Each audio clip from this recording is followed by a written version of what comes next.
Rumus modal auxiliary, kata kerja bantu yang berfungsi untuk menambahkan arti khusus pada main verb-nya atau kata kerja utamanya. Rumus modal auxiliary sendiri dibagi menjadi 4 berdasarkan waktunya. Untuk waktu yang pertama ada waktu dari simple present atau simple future. Cukup sederhana yang kita gunakan.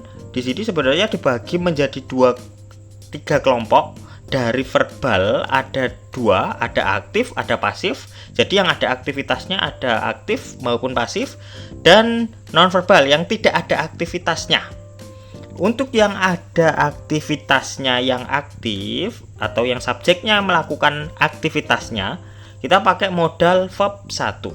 Sedangkan untuk yang pasif, ketika subjeknya hanya dikenai aktivitas, maka kita pakai pola modal be verb 3. Sedangkan ketika tidak ada aktivitasnya dalam kalimat bahasa Indonesianya, maka kita pakai modal be ya selain kata kerja, diikuti adjektif, noun, adverb atau pronoun. Sedangkan yang kedua, ketika waktunya lebih spesifik atau lebih merujuk ke present continuous atau future continuous, kita hanya menggunakan satu pola untuk verbal aktifnya saja. Subjek modal be verb ing. Nah, itu ketika waktunya lebih ke present continuous atau future continuous. Untuk pasif dan nonverbalnya sebenarnya ada, kita disamakan sama dengan yang simple present atau simple future. Yang ketiga, ketika waktunya sama halnya dengan simple past. Untuk yang aktif ada 2 pilihan yang bisa digunakan. Kebanyakan kita pakai modal have verb 3.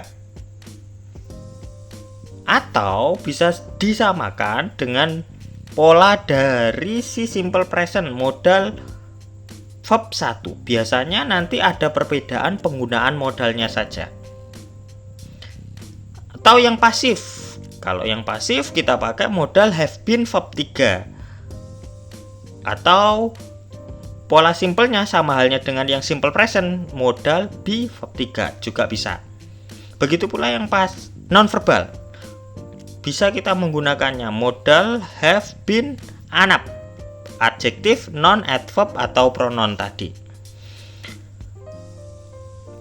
Begitu pula kita bisa menggunakan yang bentuk simple present juga ya. Untuk yang non-verbalnya modal be anap juga pada simple present, simple past maksud saya.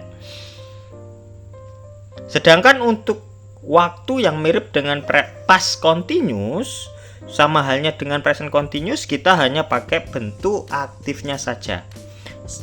Kita menggunakan pola modal have been verb ing. Untuk pasifnya sebenarnya sama halnya dengan simple past, non-verbalnya pun sama dengan si simple past.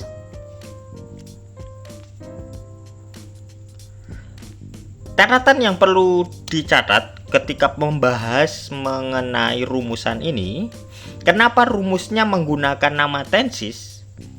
Yang pertama, karena untuk mempermudah mengingat dan juga rumus tersebut memiliki time signal yang sama dengan nama tenses tersebut.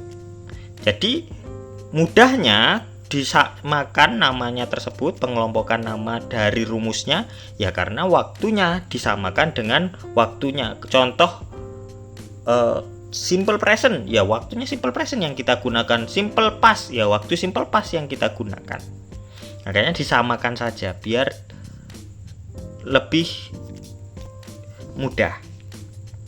Yang kedua, untuk modal conclusion menggunakan rumus 4-4-nya ya. Sebenarnya ada 2 fungsi yang menggunakan 4-4-nya, ada possibility dan impossibility. Sedangkan yang lain biasanya hanya menggunakan salah satunya saja atau ya hanya present dan future-nya saja. Yang ketiga, untuk modal non-conclusion tidak menggunakan tenses continuous. Nah, yang selain possibility dan impossibility tidak menggunakan tenses continuousnya. Jadi untuk present continuous atau future continuous serta past continuous tidak digunakan di fungsi modal yang non conclusion, sehingga hanya menggunakan tenses simple present, simple future atau simple past. Yang keempat, catatannya rumus simple past modal verb 1 hanya digunakan oleh modal past saja. Contohnya ada could, had to, used to, nah, dan lain sebagainya. Biasanya hanya itu, tapi dalam keadaan tertentu. Kalau di contoh kayak di modal conclusion yang possibility, ya kita tidak bisa menggunakan modal verb 1, kita pakai yang modal have verb 3. Dan itu contoh untuk yang aktif, pasifnya ya nanti tinggal menyesuaikan saja.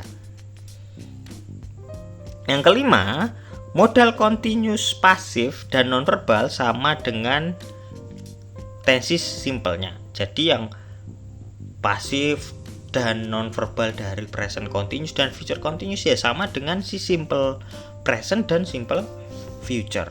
Begitu pula yang past continuous, sama halnya dengan simple past. Fungsi modal sendiri dibagi menjadi dua. Ada modal conclusion tadi yang sudah di-spill dan modal non-conclusion atau yang spontaneity meaning. Apa saja modalnya tersebut?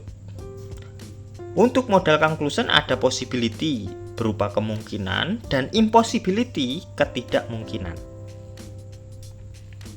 Sedangkan modal non-conclusion ada 12. Yang pertama ada wishes berupa pengharapan atau doa, ability untuk menyatakan kemampuan, necessity untuk menyatakan keinginan yang kuat, prohibition untuk menyatakan larangan, advisability untuk menyatakan nasihat, suggestion untuk menyatakan saran atau berupa nasihat juga, expectation untuk menyatakan suatu pengharapan, nah mirip dengan wishes sebenarnya, habitual action in past untuk menyatakan kebiasaan di masa lalu, preference untuk menyatakan kesukaan atau pilihan, request untuk menyatakan permintaan, permission untuk menyatakan pemberian izin, serta semi modal. Nah, semi modal di sini untuk menyatakan ya ada modal yang bisa sebagai kata kerja yang lain atau sebagai kata yang lain.